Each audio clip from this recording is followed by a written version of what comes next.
श्रीरामकृष्ण पूजा कर्मणि होम कर्म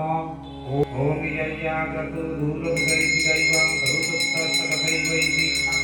ओम ऐं सर्वदेवदेवी स्वरूपाय श्रीरामकृष्णाय स्वाहा ओम ऐं ह्रीं सर्वदेवदेवी स्वरूपिण्यै श्री शारदादेव्यै स्वाहा